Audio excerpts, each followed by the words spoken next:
E aí galera, tudo bom com vocês? Aqui é o professor Júlio Alexandre para mais uma correção de PET.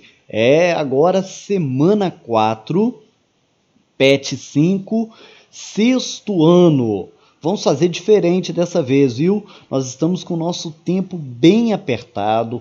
A nossa semana já chegou na metade, hoje é quarta-feira. Então, para ganharmos tempo, hoje eu vou fazer a correção de português e de ensino religioso, de uma maneira resumida para ajudar vocês, combinado? Agora, eu espero que vocês também me ajudem. E como que eu posso te ajudar, tio? É simples. Vai lá, dá um cliquezinho no botão se inscrever. Seja um inscrito do nosso canal. Compartilhe com outros colegas. Tem muita gente que vê, tem muita gente que participa da correção, tem muita gente que é beneficiado e não ajuda o tio aqui. Então vamos lá, eu ajudo vocês, vocês me ajudam e aí nós todos nos ajudamos. Beleza? Combinado? Vamos então para a nossa correção? Começando com português. Nossa primeira atividade é olhar um quadrinho. Nós não temos palavras nenhuma, só imagens. Preste bastante atenção, que nós temos aqui 4 quadros. O que vocês podem observar aqui, aqui, aqui e aqui? Porque é em cima disso que vocês vão escrever um texto depois, tá bom? Antes de nós fazermos o nosso texto, nós temos algumas perguntas que podem variar nas respostas. Ô tio, minha resposta não ficou igual a do senhor, não. Não tem problema. Por exemplo, a primeira pergunta, eu coloquei 3 respostas, dentre outras que são possíveis. A pergunta é a seguinte: onde acontece a história? Olha lá, onde acontece a história? E qual foi a resposta que eu coloquei? Provavelmente em um parque. Eu estou olhando aqui a árvore, uma grama ou talvez um chão de terra, talvez até uma grama mais seca, algumas mesas com cadeiras dispostas. Pode ser um parque. Pode ser uma área pública aberta também, pode ser uma espécie de lanchonete a céu aberto, ou um restaurante a céu aberto, tá certo?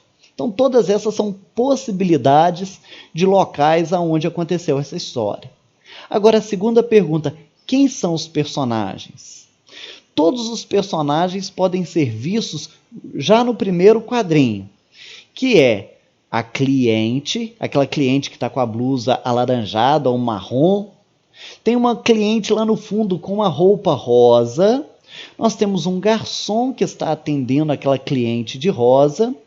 E nós temos também 2 animais, ou 2 tipos de animais, um gato e os pássaros. Então, vamos lá para a gente pegar os nossos personagens. Aqui tem um, aqui tem outro. Aqui tem mais um. Aqui nós temos outro. E aqui nós temos outros. Então eu coloquei todos esses que participam como personagens da história. Até porque os animais eles têm uma influência nessa história. Tá bom? Próxima pergunta. Qual que foi o conflito da história? Aonde que você acha que ficou o conflito? Presta atenção, o conflito se dá aqui, e ele é fortalecido no terceiro quadro, mas o clímax, a confusão se dá quando as fezes da ave caem no copo da cliente. Então, qual foi a resposta que o tio colocou? As fezes da ave caírem no copo da cliente foi o conflito da história. Que outro final você daria para a história? O final que nós temos aqui é o garçom chegando com uma nova caneca, agora tampada com pires. A minha sugestão era do garçom chegando com uma colher e agora com um guarda-chuva para ela e ela tomando café debaixo de um guarda-chuva. Tá certo? Qual é o final da história? É você que vai criar. Seja criativa. Eu dei aqui uma sugestão. A questão de número 5, agora nós vamos criar então, nós vamos escrever a história Só que a gente não vai inventar de maneira livre. Nós temos alguns requisitos, algumas regras. E qual que é a regra principal? É que essa história que eu vou escrever, ela tem que ser escrita baseada nessas gravuras. Ou seja, nessa sequência de gravuras eu vou também formar a minha história, que ficou mais ou menos assim. Certa mulher passeava com seu gatinho quando avistou uma bela área cheia de árvores e várias mesinhas onde pessoas pediam cafés e eram servidas. Ela pensou que seria uma ótima ideia tomar um bom café embaixo de uma das árvores enquanto seu gatinho descansava. Por isso chamou o garçom e pediu uma boa xícara de café. O garçom levou-lhe a xícara e a mulher, já sentindo o gostoso aroma do café, ia tomar seu primeiro gole quando de repente do alto cai algo dentro de sua xícara. A mulher olha para cima e descobre que um passarinho, do alto da árvore, fez suas necessidades e elas caíram direto na sua xícara. Eu não acredito, disse a mulher, e começou a brigar com os passarinhos na árvore. O garçom, vendo a cena, buscou outra xícara, agora tampada com pires, e serviu a mulher, dizendo: não fique brava, tome um café por conta da casa. Tenho certeza que o passarinho arteiro vai te compensar com uma linda canção. Beleza, então? Se eu fui muito rápido, é só você pausar o vídeo, porque agora nós vamos sair do português e já entrarmos no ensino religioso. Ensino religioso também. Não, me desculpem, me desculpem, nós ainda não vamos entrar no ensino religioso, nós temos a atividade 2. Qual é a atividade 2? Nós temos aqui uma imagem, nós vamos analisar esta imagem e, em cima dessa análise, nós vamos então escrever um texto narrativo. Mas preste atenção no enunciado, porque algumas coisas são exigidas. Olha só, escreva um texto narrando, ou seja, um texto narrativo, o que aconteceu na cena. Ou seja, eu não posso inventar algo que não esteja explícito ou implícito naquela gravura. Não se esqueça, outra exigência, de descrever o local, descrever os personagens. Não esqueça do conflito presente na história e a solução para esse conflito. Seja criativo. Então eu fiz um trecho, um texto que na verdade seria um trecho de uma história que foi ilustrada com essa gravura, tá certo? Na minha cabeça é como se fosse um livro, uma história maior, e eu retirei então dessa história maior o trecho que está ilustrado na gravura. Como que ficou o meu texto? Para ajudar vocês no texto que vocês também vão elaborar. Foi um dia de confusão em Esmeralda, um bairro simples de casas pequenas e apertadas umas às outras, seguidas por uma calçada cheia de fissuras e mal cuidada, talvez por pertencer a uma área pobre da cidade.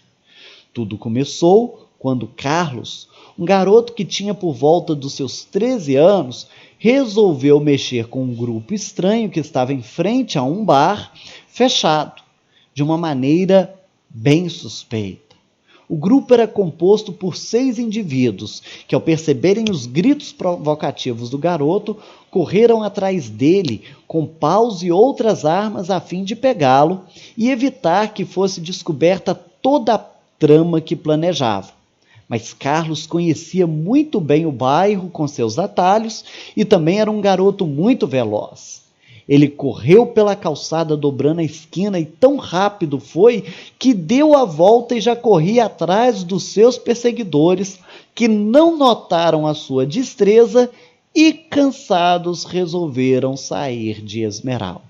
Então foi isso que eu ilustrei, eu coloquei esse garoto aqui como se fosse o Carlos. Ele, no momento, ele estava aqui, o pessoal estava aqui em frente de um bar fechado, e olha só, se vocês notarem, esse garoto aqui, ele é o mesmo que aparece aqui, ou pelo menos dá essa impressão, pela forma da calça, tá vendo? E da blusa preta de manga comprida. Então, o que foi a minha ideia? Que ele veio correndo aqui, ele foi tão rápido que ele deu a volta e já passou aqui para o outro lado. Beleza? Agora sim, saímos da língua portuguesa e vamos para o ensino religioso. Ensino religioso, nós estamos trabalhando as tradições religiosas, as diferenças entre as tradições, a importância do respeito e também os símbolos religiosos. Inclusive, os símbolos religiosos são as atividades que nós temos para o fechamento dessa semana e do PET 5. Você vai olhar lá no seu PET que você tem ali 6 símbolos. Tá vendo? Vou aqui marcar para vocês notarem. Você vai encontrar isso aqui lá no seu PET, esses 6 símbolos. E cada símbolo desse tem uma numeração. 1, 2, 3, 4, 5, 6. Vou marcar agora a numeração para você ver. Número 1, número 2. Já localizou aí no seu PET? Beleza? Você tem o número, mas você não tem na frente do número qual a tradição representada pelo símbolo, porque essa é a sua atividade. Então aqui, o símbolo do candelabro é o judaísmo, do yang, o taoísmo. Esse símbolo do Ram é do hinduísmo. A lua crescente com a estrela é do islamismo. A Bíblia com a cruz do cristianismo e este portal do shintoísmo.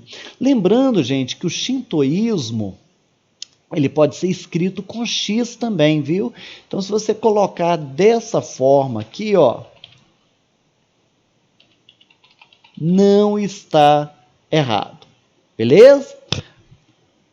O que mais nós devemos fazer na nossa atividade? Nós já tínhamos 6 símbolos.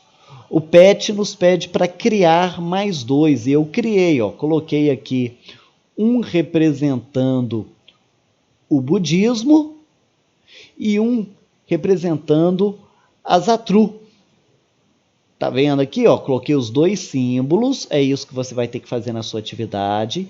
Você já vai ter ela enumerada, você vai ter que colocar qual é o símbolo correspondente. Essas 2 aqui não estão no PET, você tem que criar, eu te dei essa opção do budismo e do Azatru. Beleza? O que é a atividade de número 3 do nosso PET? Deixa eu ver se eu localizo rapidamente aqui para vocês. Olha só, tá aqui, Então, os símbolos estão aqui e eu já coloquei qual é a tradição religiosa. Aqui embaixo você vai colocar 2. Aqui eu coloquei o budismo e o Azatru, tá vendo? E a atividade próxima pede para nós colocarmos o significado do símbolo, olha só, não somente dos 6 que já estavam do PET, mas de todos os 8, contando os 2 que você acabou de criar. Então presta atenção, 1, 2, 3, 4, 5, 6, 7, 8. Qual que é o 1? O 1, é esse aqui. O 2 é esse aqui. O 3 é esse, o 4 é esse, o 5 é esse, o 6 é esse, o 7 e o 8 são os que você criou. E aqui você vai colocar o significado. Como que ficou lá? Então, tio, ficou muito grande. Ficou, gente. Mas não tem jeito. Se você quiser resumir, o símbolo de número 1, que pertence ao judaísmo, está aqui, a resposta. O que significa o candelabro? Simboliza a luz que nunca se apaga, ou seja, a existência de Deus. Trata-se de um candelabro de 7 braços.